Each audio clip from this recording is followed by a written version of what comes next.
अरे नादान, तेरी जिंदगी की दीवार से एक और ईंट गिर गई। तू 2024 में 24 साल का था, 2025 आया, तू 25 साल का हो गया। तू अपनी मौत से एक कदम और करीब हो गया। तेरी जिंदगी की किताब से एक पेज और फाड़ लिया गया। तेरी जिंदगी की दीवार से एक और ईंट छीन ली गई और तू सेलिब्रेट कर रहा है, तू शुभकामनाएं दे रहा है, तू मैसेजेस कर रहा है। नए साल की रात में मैसेज काम नहीं करता। आपको याद होगा, कंपनियों का मैसेज आ जाता है कि भाई आज की रात मैसेज काम नहीं कर रहा है। इतना ज्यादा लोग एसएमएस भेज रहे हैं, इंटरनेट काम करना बंद कर देता है कभी कभी। इतना रश हो जाता है इंटरनेट के ऊपर। वल्लैलि इज़ा यस्र, कसम है रातों की, रात अपना सफर तय कर रही है। यही रात है कोई होटल में नाच रहा है और आप बगला डांगी के इस जलसे में, इस पिंडाल के नीचे बैठ करके अल्लाह और उसके रसूल की बातों को सुन रहे हैं। कोई अल्लाह का बंदा ऐसा भी होगा जो रात के इस सन्नाटे में बैठ करके अल्लाह की बारगाह में दुआएं कर रहा होगा। कोई अल्लाह का बंदा ऐसा भी होगा जो तहज्जुद की नमाज पढ़ रहा होगा। कोई अल्लाह का बंदा ऐसा भी होगा जो अपने गुनाहों पर शर्मिंदा होकर के अल्लाह से माफी मांग रहा होगा, अल्लाह से तौबा कर रहा होगा, अपने गुनाहों पर रो रहा होगा। वल्लैलि इज़ा यस्र, कसम है रात की जब वो अपना सफर तय करती है। रात चलती रहती है, रात चल रही है और रात में लोग अपना अपना काम कर रहे हैं। हल फी ज़ालिका कसमुल लिज़ी हिज्र, ऐ मेरे बंदो, मैं फजर की कसम खा रहा हूं, मैं 10 रातों की कसम खा रहा हूं, मैं ताक और जुफ्त की कसम खा रहा हूं, मैं मुख्तलिफ चीजों की कसम खा रहा हूं। हल फी ज़ालिका कसमुल लिज़ी हिज्र, क्या किसी अक्लमंद को इस कसम के अंदर कोई अहमियत नजर आती है? क्या ये कसम अक्लमंदों को दावते फिक्र दे रही है? क्या अक्लमंद लोग गौर कर रहे हैं कि अल्लाह कसम क्यों खा रहा है? अलम तरा कैफ फ़अल रब्बुका बिआद, क्या तुमने नहीं देखा कि अल्लाह ताला ने कौम आद के साथ क्या किया? ये कौम आद कौन सी कौम थी? ये लंबे तड़ंगे लोग होते थे, ऊंची ऊंची हाइट होती थी इनकी, पहाड़ों को पर अपना घर बनाते थे और बड़ी ताकतवर कौम थी ये। मारे ताकत के कहा करते थे मन अशद्दु मिन्ना कुव्वा, हमसे ज्यादा ताकतवर कौन है, हमसे ज्यादा शक्तिशाली कौन है, हमसे ज्यादा सुपर पावर कौन है? अल्लाह कह रहा है तुमने देखा नहीं हमने कौम आद के साथ क्या किया? इरम ज़ातिल इमाद, ये बड़े बड़े लंबे पिलर वाले मकान बनाते थे। अल्लती लम युखलक मिस्लुहा फिल बिलाद, इतनी ताकतवर कौम पैदा नहीं की गई। अल्लती लम युखलक मिस्लुहा फिल बिलाद, ऐसी कौम दुनिया में कभी पैदा नहीं की। व समूद अल्लज़ीना जाबुस सख्र बिलवाद, क्या तुमने नहीं देखा कि हमने कौम समूद के साथ क्या किया? जो कौम समूद पहाड़ों को काट काट करके मकान बनाया करती थी। वह फिरऔन ज़िल औताद, और क्या तुमने नहीं देखा कि फिरौन का क्या अंजाम हुआ? जो ना मानने वालों को, जो फिरौन के आगे सजदा नहीं करते थे, जो फिरौन की बात नहीं मानते थे, उनके हाथों और पैरों में कीले ठुकवा करके उनकी जान ले लेता था, उनको मार डालता था। ये बड़ी बड़ी जालिम कौमें थी, कौम आद, कौम समूद और फिरौन। अल्लाह ने फरमाया अल्लज़ीना तगौ फिल बिलाद, ये वो लोग थे जिन्होंने अल्लाह की धरती पर बहुत फसाद किया, बहुत गुनाह के काम किए, बहुत पाप किए, बहुत अल्लाह की नाफरमानी की। फ़अक्तरू फ़ीहल फसाद, इन्होंने बहुत ज्यादा जमीन के अंदर फसाद मचाया। फ़सब्ब अलैहिम रब्बुका सौत अज़ाब, अल्लाह ने इनके ऊपर अपने अजाब का कोड़ा बरसा दिया। आज अल्लाह के अजाब का कोड़ा हम पर बरस रहा है मेरे भाई। हम रो रहे हैं, हमारी मस्जिदें हैं अल्लाह निशाने पर है जालिम, हमारी मस्जिदों पर ताले लगने की नौबत आ रही है, हमें डराया जा रहा है। कल अल्लाह पूछेगा कयामत के दिन, अरे तू मस्जिदों की क्या बात करता है मेरे बंदे? तेरे गांव की मस्जिद में मुअज्जिन 5 टाइम अजान देता रहा तो 5 टाइम अपने अल्लाह के घर में, अपने मोहल्ले की, अपने गांव की मस्जिद में तू नमाज पढ़ने नहीं जाता था। तुझे क्या मस्जिद का दर्द था? अल्लाह पूछेगा तो हम क्या जवाब देंगे? दिल्ली की जामा मस्जिद में अभी एक फेसबुक पर एक रील आई, एक गैर मुस्लिम लड़का, एक मुसलमान, हालांकि लड़का लड़की दोनों गैर मुस्लिम थे, मगर उसमें उन्होंने एक्टिंग की, एक रील बनाई जिसमें यह दिखाया गया कि एक गैर मुस्लिम लड़के को मुसलमान लड़की से प्यार हो गया। आजकल यह भी चल रहा है ना, मुसलमान लड़कियों को फंसाने के लिए इस तरीके की मूवी बनाई जा रही है और रील्स बनाई जा रही है ताकि मुसलमान लड़कियां अट्रैक्ट हो जाएं इन सब चीजों की तरफ। जामा मस्जिद दिल्ली के अंदर वो वीडियो वायरल हुआ है इंटरनेट के ऊपर कि बाकायदा एक बेहुदा किस्म का वीडियो बनाया जा रहा है और वो भी मस्जिद के अंदर। दिल्ली की कुछ मस्जिदें तो ऐसी हैं जो खंडर बन गई हैं। किसी जमाने में मस्जिद थी, अब खंडर बन गई है और वो लवर पॉइंट बन गया है। लड़का लड़की वहां जाकर के मिलते जुलते हैं और प्यार मोहब्बत की और इश्क आशिकी की बातें करते हैं। अल्लाह पूछेगा कयामत के दिन कि क्या मस्जिदें इस मकसद के लिए थी, अय्याशी का अड्डा बनाने के लिए, पिकनिक स्पॉट बनाने के लिए? तूने अपने मोहल्ले और गांव की मस्जिदों की फिक्र नहीं की, और तेरे मुल्क में कितनी मस्जिदें ऐसी थी जिनको तू नमाज से आबाद कर सकता था, तूने नहीं किया। तू क्या रोना रोता है मस्जिदों का? फसब्बा अलैहिम रब्बुका सौता अज़ाब। अल्लाह कह रहा है कि तुम्हारे रब के अजाब का कोड़ा उन कौमों के ऊपर बरसा है जिन्होंने अल्लाह की नाफरमानी की। अगर कौम आद ने अल्लाह की नाफरमानी की, कौम समूद ने अल्लाह की नाफरमानी की, फिरौन ने अल्लाह की नाफरमानी की और उनके ऊपर अल्लाह का अजाब आया, तो हम कोई दूध के धूले नहीं है, हम पर भी अल्लाह का अजाब आएगा अगर हमने गुनाह को दावत दी। मेरे प्यारे साथ, माशाअल्लाह हाजी साहब चेहरे पर भरपूर दाढ़ी भी रखे हुए हैं, माथे पर सजदे का निशान भी है, 5 टाइम के नमाजी भी हैं। हाजी साहब से पूछो, हाजी साहब आपके वालिद का इंतकाल हुआ, वालिद प्रॉपर्टी में क्या छोड़ के गए? हाजी साहब ने कहा हमारे वालिद अपनी प्रॉपर्टी में जमीन छोड़ के गए, खेत छोड़ के गए, मकान छोड़ के गए, रुपया पैसा छोड़ के गए। हाजी साहब आपके कितने भाई बहन हैं? हम लोग 2 भाई हैं, 3 बहनें हैं। हाजी साहब आपने अपनी बहनों को अपने बाप की वरासत में, अपने बाप की प्रॉपर्टी में, अपने बाप के तरके में से हिस्सा दिया? हाजी साहब का मुंह बंद, नहीं, बहन को तो नहीं दिया। भाई के साथ बंटवारा कर लिया, बहन को नहीं दिया। बहन को क्या दिया? बहन को इज्जत दे रहे हैं, हर साल बहन को बुलाते हैं, बहन को दावत खिलाते हैं, बहन को थोड़ा बहुत उसका ख्याल रखते हैं। बाप की वरासत में हमने बहन को हक नहीं दिया। हाजी साहब आप कौन से मसलक को मानते हैं? अल्हम्दुलिल्लाह पक्का अहले हदीस हूं। हाजी साहब हाथ कहां बांधते? सीने पर बांधता हूं। आमीन आहिस्ता बोलते हैं कि जोर से? बिल्कुल जोर से बोलता हूं। हाजी साहब नमाज में खड़े होते तो पैर से पैर मिलाते कि नहीं मिलाते? बिल्कुल मिलाता हूं, मैं अहले हदीस हूं, पक्का अहले हदीस हूं। हाजी साहब नमाज में अहले हदीस है, हाजी साहब दाढ़ी के मामले में अहले हदीस है, हाजी साहब नमाज के मामले में अहले हदीस हैं। लेकिन बहन और बेटी का हक देने की बात आई तो हाजी साहब वही करते हैं जो समाज में होता चला आया है। मेरे प्यारे साथियों,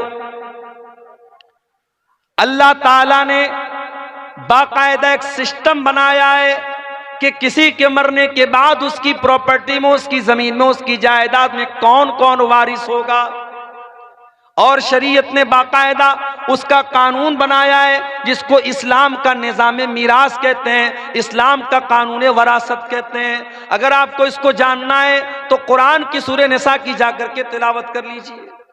सूरह निसा की सिर्फ 3 आयतों में अल्लाह ताला ने पूरा इस्लाम का सिस्टम ऑफ इनहेरिटेंस, वरासत का जो कानून है अल्लाह ने बयान किया है। और अल्लाह ताला ने जब वरासत का कानून बयान किया तो क्या फरमाया? तिल्का हुदूदुल्लाह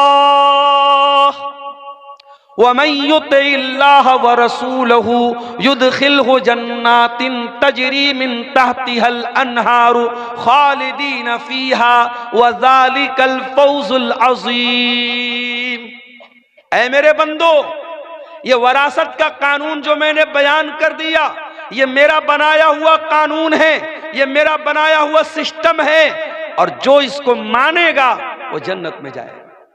वमन यासिल्लाह व रसूलहु व यतअद्दा हुदूदहु युदखिलहु नारन खालिदन फीहा व लहू अज़ाबुम मुहीन। और जो अल्लाह के कानून को नहीं मानेगा, जो मनमानी करेगा, जो अल्लाह की नाफरमानी करेगा, रसूल की नाफरमानी करेगा, उसको जहन्नम का दर्दनाक अज़ाब मिलेगा। हाजी साहब, आपका हज बर्बाद हो जाएगा, आपका उम्रा बर्बाद हो जाएगा, आपकी नमाजें आपके मुंह पर मार दी जाएंगी, आपकी इबादतें बर्बाद हो जाएंगी। अल्लाह पूछेगा तेरे बाप की प्रॉपर्टी में तेरी बहन का हक था कि नहीं था, मैंने कुरान में बताया था कि नहीं बताया था, मेरे नबी ने हदीसों में बताया था कि नहीं बताया था। हाजी साहब, आप अल्लाह को क्या जवाब देंगे?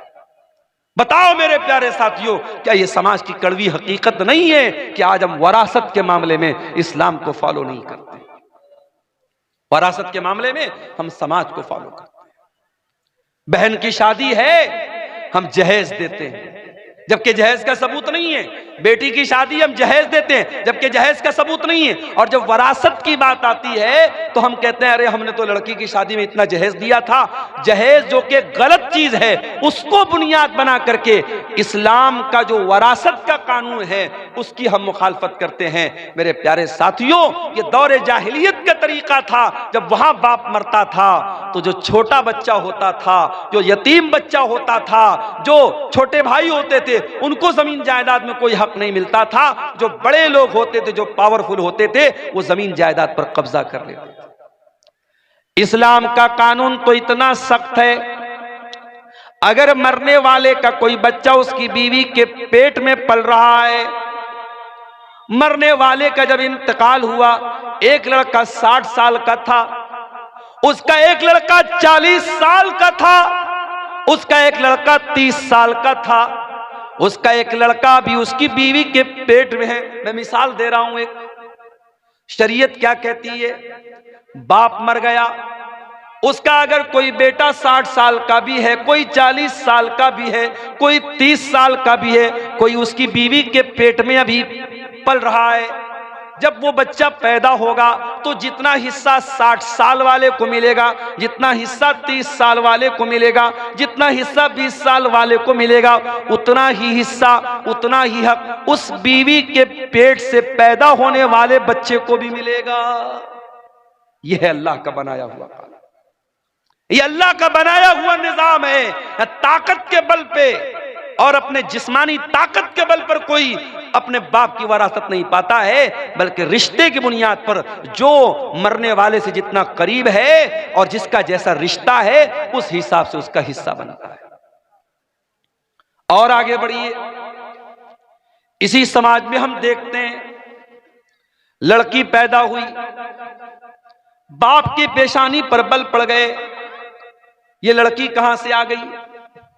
हालात ये हैं, गवर्नमेंट की स्कीमें आती हैं। अभी प्राइम मिनिस्टर साहब की एक स्कीम चल रही है, सुकन्या समृद्धि योजना। लड़कियों के नाम पर पैसा इकट्ठा करो, जब वो 20 साल की हो जाएं, शादी के काबिल हो जाएं, तो आपके पास अच्छा खासा पैसा हो जाए।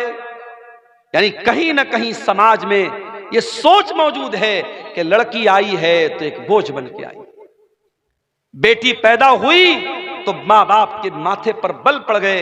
ये मुसीबत कहां से आ गई? कल जब ये लड़की जवान होगी, हमें इसकी शादी करना पड़ेगा, इसके जहेज का इंतजाम करना पड़ेगा। इस जहेज की रस्म ने कितनी बच्चियों की, मेरे प्यारे साथियों, जान ले ली।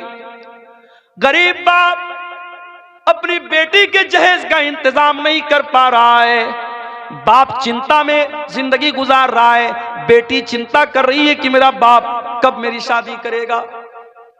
बेटे तो कभी कभी खुल के बोल देते हैं बाप से, मेरी शादी कराइए। बेटा कुछ करे या ना करे, कमाए या ना कमाए, शादी के काबिल हो गया तो बाप को जाके सुना देगा, मेरी शादी क्यों नहीं करा रहे। बेटी तो नहीं सुनाती ना, बेटी तो शर्माती है, बेटी 25 साल की हो गई, 30 साल की हो गई, 35 साल की हो गई, अब तो रिश्ते नाते आने भी बंद हो गए। मेरे प्यारे साथियों, इस जहेज की रस्म की वजह से कितनी लड़कियों की जवानी बर्बाद हो गई, उनको रिश्ते नहीं मिल रहे हैं। और एक बात बोलूं आपसे, अगर आप जहेज को रोकना चाहते हैं तो आप सिर्फ लड़की वालों को, ये लड़के वालों से के कहने से ये काम नहीं चलेगा कि आप जहेज मत लीजिए। लड़की वालों की भी जिम्मेदारी है कि वो दीनदारी देख करके शादी करें। अगर लड़के वाले लालच कर रहे हैं कि हम ऐसी लड़की क्या शादी करें जहां से जहेज ज्यादा मिलेगा, तो माफ करना, लड़की वाले भी लालची होते हैं और वो तलाश करते हैं ऐसा रिश्ता जहां दामाद बहुत पैसे वाला या सरकारी नौकरी वाला या बहुत बड़ा बिजनेसमैन मिल जाए। अगर कोई मिडिल क्लास का लड़का है, कोई मामूली कमाने वाला लड़का है, उस लड़के के साथ कोई जल्दी अपना रिश्ता करना नहीं चाहता है। ताली दोनों हाथ से बजती है मेरे प्यारे साथियों। जहेज की इस गंदी रस्म के लिए सिर्फ लड़के वाले दोषी नहीं हैं, लड़की वाले भी दोषी हैं। अगर लड़के वाले मोटी रकम, जहेज के नाम पर मोटी रकम तलाश कर रहे हैं, तो लड़की वाले भी उसी हिसाब से दामाद तलाश कर रहे हैं। अल्लाह के प्यारे नबी ने क्या फरमाया, इज़ा खतब इलैकुम मिम्मन तरज़ौन दीनहु व खुल्क़हु, जब तुम्हारी लड़कियों के लिए ऐसा रिश्ता आ जाए, लड़का दीनदार है, लड़का बाखलाक है, फज़व्विजूहु, तो तुम अपनी लड़की की शादी उससे कर दो। देखो अल्लाह के नबी ने 4 बेटियों की शादी की। मालूम है आपको, नबी की 4 बेटियां थी। सबसे बड़ी बेटी का नाम क्या था, कोई बता सकता है? इधर से कोई बताए नबी की बड़ी बेटी का नाम। बोलो भाई, सो गए क्या? मालूम है नबी की बड़ी बेटी का नाम? ज़ैनब। नबी की बड़ी बेटी का नाम ज़ैनब। और दामाद का नाम, ज़ैनब के शौहर का नाम? बोलो, नहीं मालूम? क्या तकरीर सुनते हैं आप लोग? तकरीर सुन सुन के बूढ़े हो गए और आज तक नबी की बेटियों का नाम नहीं मालूम, नबी के दामादों का नाम नहीं मालूम। नबी की बड़ी बेटी का नाम ज़ैनब और ज़ैनब के शौहर का नाम था अबुल आस बिन रबी रजी अल्लाह ताला। नबी की दूसरी बेटी नाम था रुकैया, उनके शौहर का नाम उस्मान गनी। रुकैया का इंतकाल हो गया, नबी ने अपनी तीसरी बेटी की शादी हजरत उस्मान से कर दी। तीसरी बेटी का नाम था उम्मे कुलसूम, इनकी शादी हुई हजरत उस्मान से।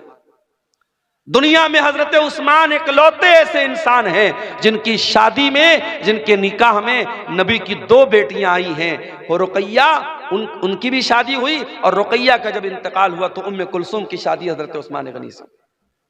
और नबी की सबसे छोटी बेटी, चौथे नंबर की बेटी का नाम था फातिमा, उनकी शादी किससे हुई? हजरत अली से। मेरे प्यारे साथियों, नबी ने अपने बेटियों के रिश्ते करने में दीनदारी देखी है। नबी ने रुपया पैसा नहीं देखा है, नबी ने जमीन और जायदाद नहीं देखी है।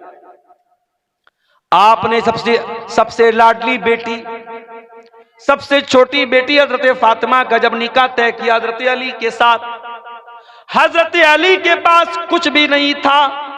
आपने अली से पूछा, क्या अली तुम्हारे पास क्या है? कहा, अल्लाह के नबी मेरे पास एक घोड़ा है, एक ज़रा है। आपने कहा कि घोड़ा अपने पास रखो, ज़रा बेच दो। ज़रा बोलते थे लोहे की एक ड्रेस होती थी जो जंग के मैदान में लोग पहनते थे। अल्लाह के नबी के हुक्म से हजरत अली ने वो अपनी ज़रा बेच दी, जिसको उस्मान गनी ने 380 दिरहम में खरीदा। और उसी पैसे से अल्लाह के नबी ने हजरत अली से कहा कि महर का इंतजाम करो, क्योंकि हजरत अली अल्लाह के नबी के दामाद भी थे और हजरत अली किसके बेटे थे? अबू तालिब के बेटे थे। और अबू तालिब कौन थे? नबी के चचा थे। तो नबी ने अपने चचा के इंतकाल के बाद हजरत अली को अपनी परवरिश में ले लिया था। तो हजरत अली के गार्जियन भी अल्लाह के नबी थे, तो इसलिए आप हजरत अली के बाप की हैसियत से भी ये शादी करा रहे थे। आपने हजरत अली से कहा तो महर का इंतजाम करो। और उसके बाद चूंकि नई गिरस्ती थी, नया घर बनाना था, हजरत अली के पास कुछ नहीं था, तो अल्लाह के नबी ने हजरत अली ही के पैसे से एक तकिया खरीदा, एक चादर खरीदा और एक पानी का बर्तन मशकेजा ऐसी जरूरत की 4-5 चीजें खरीदी हैं। कुछ लोग इसको जहेज का नाम देते हैं, माफ कीजिए ये जहेज नहीं था, ये हजरत अली ही के पैसे से अल्लाह के नबी ने इसको लिया था और अपनी बेटी को दिया था। नबी ने रिश्ते में क्या देखा? दीनदारी देखी है मेरे प्यारे साथ। वल्लाह आज मेरे पास ऐसे नौजवानों के भी फोन आते हैं जो बड़े दर्द के साथ और बड़ी तकलीफ के साथ कहते हैं कि मौलाना आज हमारी शादियां नहीं हो रही हैं, अच्छे रिश्ते नहीं मिल रहे, क्योंकि हमारे रिश्ते इसलिए रिजेक्ट हो रहे हैं क्योंकि लड़की वालों को लखपति और करोड़पति रिश्ते चाहिए, आला शानदार मकान चाहिए, सरकारी नौकरी चाहिए। हम दीनदार हैं, हम नमाजी हैं, हम बाखलाक हैं, हम तकवा के रास्ते पे चल रहे हैं, मगर हमें कोई बाप अपनी बेटी देने को तैयार नहीं है। मेरे प्यारे साथियों, जहेज की इस गंदी रस्म को अगर खत्म करना है तो हमें और आपको रिश्ते नाते में दीनदारी को लाना पड़ेगा। अल्लाह के नबी के एक सहाबी थे, उनका नाम था जुलैबीब रजी अल्लाह ताला अन्हु। जुलैबीब बड़े हंसी मजाक करने वाले सहाबी थे। वो अल्लाह के नबी के पास आते थे, हंसी मजाक करते थे, अल्लाह के नबी को हंसाया करते थे। जुलैबीब रजी अल्लाह ताला अन्हु के चेहरे पर चेचक के कुछ दाग भी थे, उनके चेहरे पर कई दाग थे, वो ज्यादा खूबसूरत भी नहीं थे, काले कलूटे थे। एक मर्तबा अल्लाह के प्यारे नबी ने हजरत जुलैबीब से पूछा कि ऐ जुलैबीब, क्या तुम्हारी शादी हो गई है? जुलैबीब ने कहा नहीं है अल्लाह के नबी, मेरी शादी तो नहीं हुई है। आपने कहा क्यों शादी क्यों नहीं कर रहे हो? कहा है अल्लाह के नबी, मैं गरीब आदमी हूं, मेरे चेहरे पर चेचक के दाग भी निकले हुए हैं, मैं काला कलूटा भी हूं, मुझे अच्छा रिश्ता नहीं मिलेगा, इसलिए मैं शादी नहीं कर पा रहा हूं। आपने कहा कोई बात नहीं, हम तुम्हें एक अच्छा रिश्ता दिलाएंगे, हम तुम्हारी शादी करेंगे। कुछ दिनों के बाद अल्लाह के नबी के पास एक अंसारी साहबी आते हैं। अय अल्लाह के नबी, मेरी बहुत खूबसूरत एक बेटी है, मैं अपनी बेटी के लिए एक अच्छा रिश्ता तलाश कर रहा हूं। मेरी बेटी बहुत नेक है, दीनदार है, 5 टाइम की नमाजी है, मुत्तकी और परहेजगार है मेरी बेटी। अय अल्लाह के नबी, मैं अपनी बेटी का निकाह करना चाहता हूं, अगर कोई अच्छा रिश्ता हो तो बता दें। आपने कहा कि आपकी बेटी के लिए एक रिश्ता मेरे पास है। सहाबी बहुत खुश हो गए, कहा अल्लाह के नबी जल्दी बताइए किसका रिश्ता है? आपने कहा हम तुम्हारी बेटी की शादी जुलैबीब से करना चाहते हैं। सहाबी जानते थे जुलैबीब को, सहाबी के माथे पर बल पड़ गया, लेकिन चूंकि अल्लाह के नबी की बात थी इसलिए कुछ कह भी नहीं सकते थे। कहा अल्लाह के नबी, मैं एक मर्तबा अपने घर में मशवरा कर लेता हूं, उसके बाद आपको कोई जवाब देता हूं। अंसारी साहबी अपने घर आए, बड़े गौर से सुनना मेरे प्यारे साथियों, नबी के दौर में, सहाबा के दौर में शादियां कैसे होती थी और रिश्ते कैसे होते थे, जरा गौर करना। अंसारी साहबी अपने घर आए और अपनी बीवी से कहने लगे कि ऐ मेरी मोहतरमा, है मेरी बीवी, अल्लाह के प्यारे नबी ने हमें एक रिश्ता दिया है, हमारी बच्ची के लिए, हमारी बेटी के लिए एक रिश्ता पेश किया है। उसकी बीवी भी बहुत खुश हो गई। कहा किसका रिश्ता पेश किया अल्लाह के नबी ने? कहा है मेरी बीवी, अल्लाह के प्यारे नबी ने हमारी बेटी के लिए जुलैबीब का रिश्ता पेश किया है। वो औरत भी जानती थी जुलैबीब बड़े काले कलूटे साहबी हैं, उनके चेहरे पर दाग हैं और वो गरीब भी हैं। कहा कि नहीं नहीं, हमने बड़े अच्छे अच्छे रिश्तों को ठुकरा दिया है, हम अपनी बेटी की शादी जुलैबीब से नहीं कराएंगे।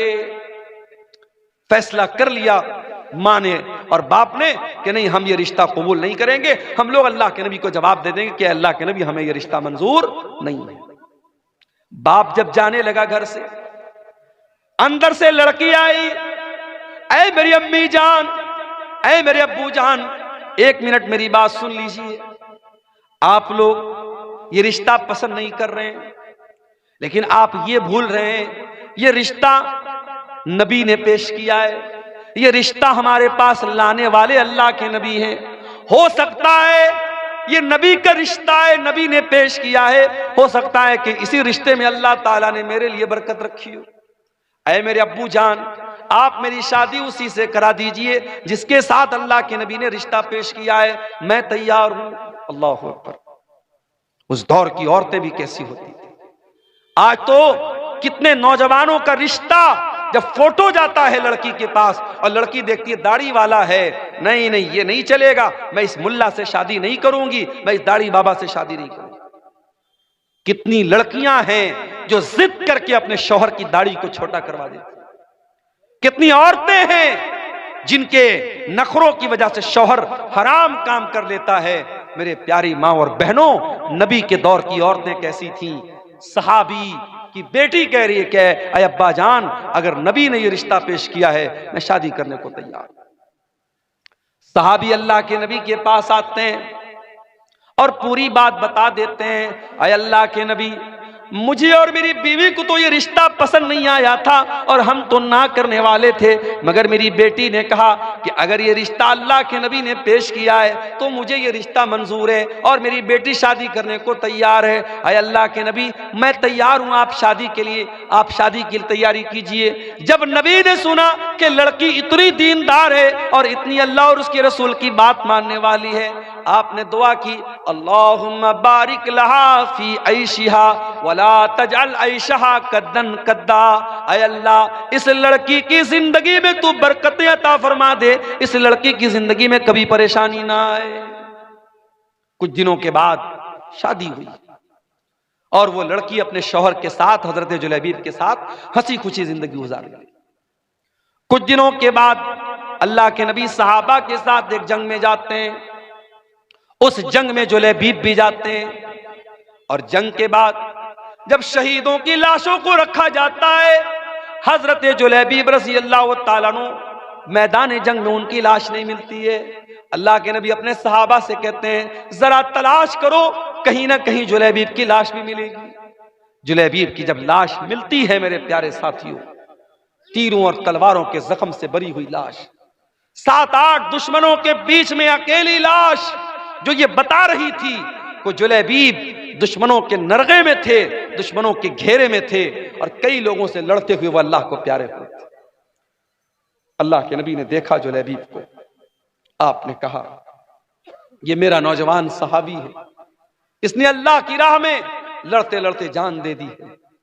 आपने जुलैबीब की लाश को उठाया और अपने कंधे पर आपने उठा करके उसकी लाश को कब्र में आपने उतारा। दुनिया के जनाजे के लिए चारपाई आती है, दुनिया के जनाजे को लोग अपने कंधों पे लेके जाते हैं और जुलैबीब की लाश को अल्लाह के नबी अपने कंधे पे लेके जा रहे हैं और आपने अपने हाथों से कब्र में उतारा और आपने दुआ की, ऐ अल्लाह, मैं इस बंदे से राजी था और तू भी इससे राजी हो जा। सहाबा कहते हैं कि जुलैबीब की कब्र को देख करके और उनकी लाश के साथ नबी का मामला देख करके हमारे दिल में यह तमन्ना पैदा हुई कि काश ये हमारी कब्र होती और नबी ने हमारे लिए दुआ की। और उसके बाद जब जुलैबीब का इंतकाल हो गया तो हमें तारीख और सीरत की किताबें ये बताती हैं कि जुलैबीब की वो जो बेवा औरत थी, जो उनकी बेवा खातून थी, वो अल्लाह की राह में सदका और खैरात बहुत ज्यादा करती थी, जबकि आम तौर से बेवा औरतों के पास माल की किल्लत होती है, माल की कमी होती है, मगर अल्लाह ताला गैब से रोजी देता था उस औरत को, जिस औरत ने अपने शौक और अरमान को कुर्बान किया था नबी की और अल्लाह की इताअत करते हुए, जिसने कहा था कि मैं जुलैबीब के साथ निकाह करने को तैयार हूं और जिसके लिए नबी ने दुआ की थी कि अल्लाह तो इसकी जिंदगी में बरकत अता फरमाना। उस औरत की जिंदगी में वाकई बरकत पैदा हुई और मदीना में अगर कोई बेवा औरत सबसे ज्यादा अल्लाह की राह में सदका और खैरात करती थी तो सहाबा कहते हैं जुलैबीब की बेवा औरत थी। मेरे अजीजों, मेरे भाइयों, मेरे बुजुर्गों, ये सहाबे किराम की सोसाइटी थी। हम और आप जरा अपनी सोसाइटी का जायजा लें। हमारे यहाँ रिश्ते नाते में सिर्फ हम सामने वाले की खूबसूरती देखते हैं, सिर्फ रुपया पैसा देखते हैं, सिर्फ जात और बरादरी देखते हैं, हम दीनदारी नहीं देखते हैं। ये जहेज की रस्म ये नहीं खत्म हो सकती, ये लालच नहीं खत्म हो सकता जब तक हम रिश्ते नातों की बुनियाद दीनदारी पर नहीं करें। इसीलिए अल्लाह के नबी फरमाते हैं, तुन कहल मरा तुल अरबईन, जब औरत का निकाह होता है 4 चीजें औरत के अंदर देखी जाती हैं, ले मालिहा वले हसबिहा वले जमालिहा वले दीनिहा। कुछ लोग औरत का माल देखते हैं, कुछ लोग औरत का खानदान देखते हैं, कुछ लोग औरत की खूबसूरती देखते हैं और कुछ लोग औरत की दीनदारी देखते हैं। फजफर बिजातिद्दीन, अल्लाह के प्यारे नबी फरमाते हैं कि ओ लोगों, तुम दीनदार औरत को अपने घर में लेकर के आ जाओ, कामयाब हो जाओगे। दीनदार औरत को अपने घर में लेके आओ, कामयाब हो जाओगे। मेरे प्यारे साथियों, आज घरों में सास और बहू के झगड़े हैं, देवरानी जेठानी के झगड़े हैं, ननद और भाभी के झगड़े हैं, हर घर में फसाद है, हर घर में बिगाड़ है। क्यों? क्योंकि हमने खूबसूरती तो देखी है, हमने लंबा चौड़ा जहेज तो हमने देख करके शादी कर ली, हमने दीनदारी नहीं देखी है। दीनदारी को तरजीह दीजिए, दीनदार बाप की दीनदार बेटी को अपने घर में लाइए, इंशाअल्लाह बरकत होगी। मेरे अजीजों, आज समाज की इस्लाह की अगर आप बात करें, शादी ब्याह में आज हमारे यहाँ बहुत सारे मामला गड़बड़ चल रहे हैं। इसी सीमांचल के इलाके में मुझे लोगों ने बताया, बाकायदा आज भी कुछ गांव ऐसे हैं जहां शादियों में डीजे तक बजता है, गाना तक बजता है। और इसी हिंदुस्तान की सरजमीन पर मुख्तलिफ इलाकों का दौरा करते हुए मैंने महसूस किया है कि हम मुसलमानों में शादी ब्याह को लेकर के बहुत बुरी बुरी रस्में। अभी मुंबई में परसों में गया था, जहां उलमा को ठहरने का इंतजाम किया गया था। एक मैरिज हॉल था, एक शादी हॉल था, ऊपर उलमा का के रहने का इंतजाम किया गया था, नीचे कोई शादी हुई थी, मुसलमान की शादी थी। और सामने जहेज, सामने जो मंडप लगा हुआ था, मंडप में दुल्हन जो है सज करके संवर करके और लहंगा वगैरह पहन करके और मेकअप वगैरह करके बैठी हुई थी, और रिश्तेदार सब आ रहे हैं, मर्द भी आ रहे हैं, औरतें भी आ रही हैं, और सब उसको देख रहे हैं। ये बहुत सारे इलाकों में ये चलता है कि दुल्हन को बाकायदा मर्द हजरात भी आकर के देखते हैं और मुंह दिखाई तक देते हैं। मेरे प्यारे साथियों, ये रस्में इस्लाम के अंदर नहीं है। इस्लाम बड़ा पाकीज़ा मजहब है, इस्लाम बड़ा साफ सुथरा मजहब है। हमने रस्म और रिवाज के जरिए शादी ब्याह के इस बंधन को बहुत ही नापाक बना डाला है मेरे साथ।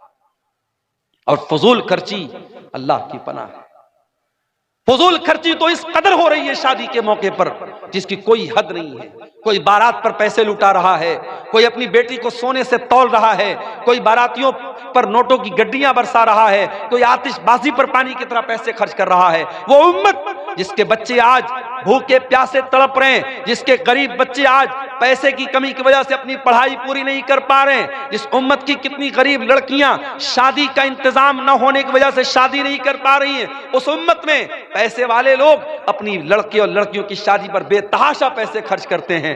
मेरे प्यारे साथियों, ये माल अल्लाह की अमानत है। अल्लाह पूछेगा, ये माल हमने तुमको दिया था, मैंने तुमको इसलिए दिया था ताकि तुम सही रास्ते पर खर्च करो। तुमने अपने माल को फजूल खर्ची में और नाजायज जगहों पर क्यों खर्च किया? मेरे प्यारे साथियों, हमें इसका जवाब देना पड़ेगा। और आगे बढ़िए, समाज की अगर इस्लाह करना है, समाज को अगर सुधारना है, अपने अकीदे की इस्लाह करना भी बहुत जरूरी है। मेरे प्यारे साथियों, जिस समाज के अंदर अकीदा दुरुस्त नहीं होगा, तौहीद दुरुस्त नहीं होगी, जिस समाज के अंदर कब्रों पर सजदा किया जाएगा, जिस समाज में तावीज और गंडा पहना जाएगा, जिस समाज में बिल्ली के आगे से गुजरने पर बाइक को और गाड़ी को ब्रेक लगा दिया जाएगा, जिस समाज में तौहीद का कोई नामो निशान न होगा, मेरे प्यारे साथियों, वो समाज कभी नहीं सुधर सकता है। हम और आप मुसलमान हैं, और मुसलमान का मतलब ये होता है वो ला इलाहा इल्लल्लाह और मुहम्मद रसूलुल्लाह का कलमा पढ़ने वाला होता है। हमारे दीन की बुनियाद तौहीद पर है। जब तक हमारी तौहीद सही नहीं होगी, हमारा कोई भी अमल अल्लाह ताला क्या कबूल नहीं होगा। तौहीद जब तक दुरुस्त नहीं है, अल्लाह क्या कोई नेकी हमारी कबूल नहीं होगी। अल्लाह के नबी के आने के पहले मक्का में एक आदमी रहता था जिसका नाम अब्दुल्ला बिन जुदान था। बहुत नेक इंसान था, गरीबों को खाना खिलाया करता था, हाजियों की खिदमत किया करता था, हाजियों को पानी पिलाया करता था। अब्दुल्ला बिन जुदान मर गया। हजरत आयशा ने अल्लाह के नबी से पूछा, आए अल्लाह के नबी, अब्दुल्ला बिन जुदान तो बड़ा नेक इंसान था, इतनी गरीबों की मदद किया करता था, दान पुण्य का काम किया करता था, खैरात किया करता था। आए अल्लाह के नबी, क्या अब्दुल्ला बिन जुदान को उसकी नेकी कयामत के दिन काम देगी? क्या वो अल्लाह ताला के जन्नत में दाखिल हो जाएगा? क्या वो जहन्नम के अजाब से बच जाएगा? अल्लाह के नबी ने फरमाया कि नहीं, ऐ आयशा, अब्दुल्ला बिन जुदान की नेकी उसके कोई काम नहीं आएगी। आए आयशा, अब्दुल्ला बिन जुदान ने कभी ये नहीं कहा था रब्बिग़फिरली खतीअती यौमद्दीन, ऐ मेरे परवरदिगार तू मुझे कयामत के दिन अपने अज़ाब से बचा लेना।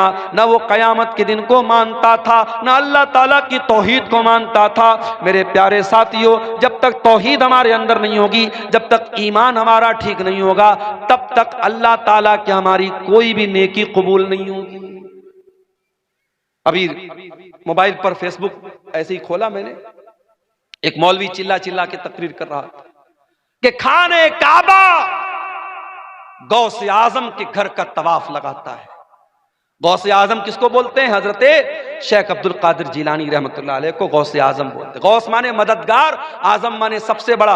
गौसे आजम माने सबसे बड़ा मददगार। यानी आज मुसलमान अल्लाह को नहीं, किसी वली को और किसी नेक बंदे को कह रहा है कि वो गौसे आजम है। और मुसलमान का ये अकीदा है कि अल्लाह का घर खाने काबा, जिसका सारी दुनिया के मुसलमान जाकर के तवाफ करते हैं, खाने काबा शेख अब्दुल कादिर जिलानी के घर का तवाफ करता है। मेरे प्यारे साथियों, ये अकीदा मुसलमान रख रहा है और मुसलमान का मौलवी बयान कर रहा है। और यही वो अकीदा था जिसके बारे में मौलाना अल्ताफ हुसैन हाली ने कहा था कि करे गैर गरबुत की पूजा तो काफिर, कवाकिब में माने करिश्मा तो काफिर, जो के आग पर बैरे सजदा तो काफिर, जो ठहराए बेटा खुदा का तो काफिर, मगर मोमिनों पर कुशादा है राहें, परस्तिश करें शौक से जिसकी चाहें, नबी को जो चाहें खुदा कर दिखाएं,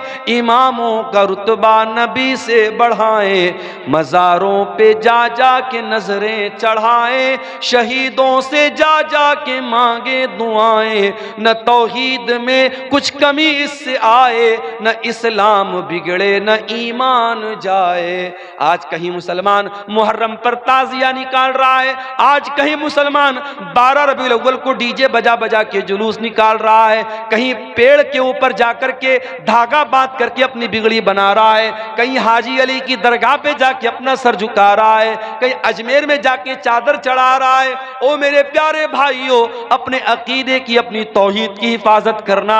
इस पेशानी को अल्लाह ताला ने सिर्फ अपने आगे झुकने के लिए बनाया है। इस पेशानी को सिर्फ अल्लाह के दर पे झुकाना, मदद मांगना तो अल्लाह से मदद मांगना, बिगड़ी बनाने वाला समझना तो अल्लाह को समझना।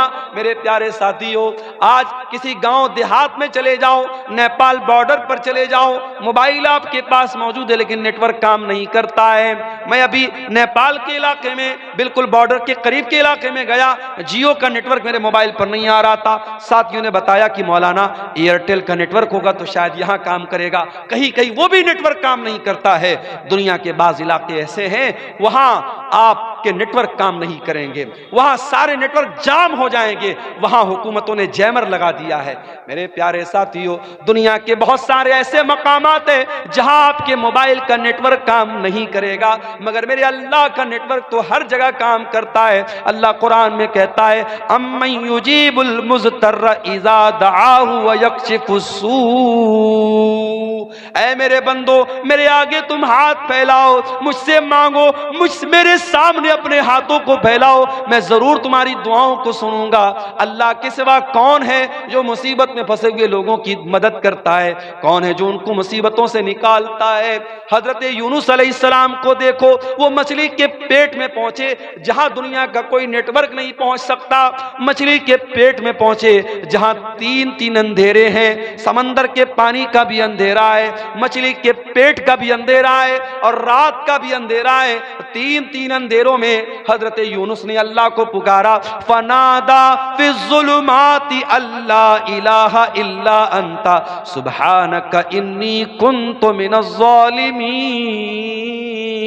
हजरत यूनुस अलैहिस्सलाम ने मछली के पेट में अल्लाह को पुकारा, कहा, अल्लाह तेरे सिवा मेरा कोई माबूद नहीं है, कोई मुश्किल कुशा नहीं है। ऐ अल्लाह, इस मछली के पेट में अगर मेरी फरियाद को सुन सकता है तो तू सुन सकता है।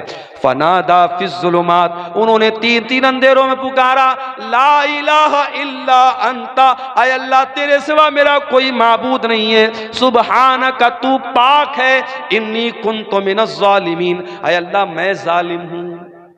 कुरान कहता है, फस्तजबना लहू व नज्जयनाहु मिनल गम्मी, हमने यूनुस की दुआ को सुन लिया और हमने यूनुस को गम से निकाल दिया। और ऐ मोमिनो, अगर तुम भी अल्लाह से इसी इखलास के साथ, इसी तौहीद के साथ दुआ करोगे, व कज़ालिका नुनजिल मुमिनीन, हम तुम्हारी दुआ को भी सुनेंगे। मेरे प्यारे साथियों, इखलास अपने अंदर पैदा करो, तौहीद अपने अंदर पैदा करो। आज मुसलमान इस तौहीद से दूर है। आज बुजुर्गों की कब्रों पर मुसलमान सर झुका रहा है। आज मज़ारों और कब्रों पर औरतें जा करके अपने ईमान और अपनी इस्मत का सौदा कर रही हैं। ओ मेरी प्यारी माँ बहनों, हमेशा अपनी तौहीद की हिफाजत करना। मर जाना, कट जाना, जल जाना, अपनी तौहीद से कभी कोई समझौता न करना। अल्लाह के सिवा किसी और के आगे कभी हाथ न फैलाना। अल्लाह के सिवा किसी और की बड़ाई कभी न बयान करना। अपने ईमान और तौहीद पर कायम रहना। इसके बगैर आप समाज की इस्लाह नहीं कर सकते। और आगे बढ़िए, समाज की इस्लाह करना है, हमें और आपको एक काम और भी करना पड़ेगा। मुसलमान नौजवान आज पैसा कमाने की अंधी दौड़ में भाग रहा है। कोई जुआ के जरिए पैसा कमा रहा है, कोई सट्टेबाजी के जरिए पैसा कमा रहा है, कोई ब्याज के जरिए पैसा कमा रहा है। इसी बिहार के बाज़ इलाकों में मुझे लोगों ने बताया कि जिन मुसलमानों के पास ढेर सारा पैसा है, वो अपने ही मुसलमान भाई को ब्याज पर कर्जा दे रहे हैं। ऐ मुसलमान, तुझे मालूम नहीं कि तेरी शरीयत में इस ब्याज को कितना बड़ा गुनाह करार दिया गया है। अल्लाह के नबी ने फरमाया कि सूद के ब्याज के 70 से ज्यादा दरवाजे हैं, जिसमें सबसे हल्का दरवाजा यह है, सबसे हल्का दर्जा यह है, अय्यन की हर रजुल उम्महु, कि इंसान अपनी सगी माँ के साथ जिना करे। अपनी सगी माँ के साथ जिना करना जितना बड़ा पाप है, जितना बड़ा गुनाह है, उससे भी बड़ा गुनाह ब्याज की रकम खाना है। इस्लाम में ब्याज के लिए कोई जगह नहीं है। और आज मुसलमान ब्याज खा रहा है। कोई बैंक से मिलने वाला इंटरेस्ट खा रहा है, कोई एफडी करा के खा रहा है, कोई अपने ही मुसलमान भाई को ब्याज पर कर्जा देके ब्याज खा रहा है। मेरे प्यारे साथियों, ये ब्याज की रकम तेरे घर में आएगी, तेरी नेकियों को बर्बाद कर देगी, तेरे घर के चैन को बर्बाद कर देगी, तेरे सुकून को बर्बाद कर देगी। अल्लाह के नबी फरमाते हैं, ओ लोगों, कान खोल करके सुन लो, जिस जिस्म की परवरिश हराम कमाई से हो जाए, फन्नारु औला बिही, वो जिस्म जहन्नम की आग में डाला जाएगा। अल्लाह के नबी फरमाते हैं, इन्नल्लाह तय्यबुन ला यक़बलु इल्ला तय्यबा, अल्लाह पाक है और पाक चीजों को कबूल करता है, अल्लाह नापाक चीजों को कबूल नहीं करता है। फिर अल्लाह के नबी फरमाते हैं, ओ लोगों, अल्लाह कुरान में ईमान वालों को भी यही हुक्म देता है, या अय्युहल्लज़ीना आमनू कुलू मिम्मा फिल अर्ज़ि हलालन तय्यबा, ऐ ईमान वालों, जमीन के अंदर जो हलाल चीजें वो खाया करो। और अल्लाह अपने रसूलों से कहता है, या अय्युहर रुसुलु कुलू मिनत तय्यिबाति वअमलू सालिहा, ऐ मेरे पैगंबरों, ऐ मेरे रसूलों, पाक चीजों को खाया करो, हलाल चीजों को खाया करो। रसूलों को भी अल्लाह ने हलाल खाने का हुक्म दिया और ईमान वालों को भी अल्लाह ने हलाल खाने का हुक्म दिया। और आगे अल्लाह के नबी फरमाते हैं, एक आदमी बहुत लंबा सफर करके आता है, उसके बाल मैले कुचैले हो जाते हैं, उसके कपड़े गंदे हो जाते हैं, और वो हाथों को उठा उठा के दुआ करता है और कहता है कि ऐ मेरे रब, ऐ मेरे रब। लेकिन उसका खाना हराम कमाई का, उसका पानी हराम कमाई का, उसका लिबास हराम कमाई का, उसकी परवरिश हराम कमाई की। फअन्ना युस्तजाबु लिज़ालिक, अल्लाह के नबी फरमाते हैं, उस इंसान की दुआ कहां से कबूल होगी। ओ मेरे प्यारे साथियों, आज हर जलसे में दुआ हो रही है, हर प्रोग्राम में दुआ हो रही है, फिर भी जालिम के जुल्म नहीं रुक रहा है। फिर भी हमारी जानो माल पर हमले हो रहे हैं, हमारी मस्जिदों पर हमले हो रहे हैं। कहीं ऐसा तो नहीं कि हमारी हराम खोरी की वजह से हमारी दुआएं कबूल नहीं हो रही हैं। ओ लोगों, अपनी कमाइयों को हलाल कर लो। जब तक कमाई हलाल ना होगी तब तक अल्लाह ताला दुआओं को कबूल नहीं करेगा। सूद खा रहा है मुसलमान, ब्याज खा रहा है मुसलमान। हमारे कितने नौजवान हैं जो ऑनलाइन जुआ खेल रहे हैं, सट्टेबाजी कर रहे हैं। कोई क्रिकेट के मैच पर सट्टा लगा रहा है, कोई एविएटर गेम में पैसे लगा रहा है, कोई शेयर मार्केट में जो हराम शक्लें हैं उनमें पैसा लगा के पैसा कमाना चाहता है। वो लोगों, हलाल तरीके से करोड़ों कमा लो, हराम तरीके से 10 रुपया भी ना कमाना। हराम कमाई आपकी नेकियों को बर्बाद कर देगी। और आगे बढ़िए, समाज की इस्लाह अगर करनी है, अपनी औरतों की भी इस्लाह करना बहुत जरूरी है। ओ मेरी प्यारी माओ बहनों, जिस इस्लाम के अंदर आपको ये हुक्म दिया गया वक़रना फी बुयूतिकुन्ना, ऐ औरतों तुम अपने घर में इज्जत के साथ रहा करो। वला तबर्रजना तबर्रुजल जाहिलियतिल ऊला, और जब तुम घर से निकला करो तो बन संवर करके न निकला करो।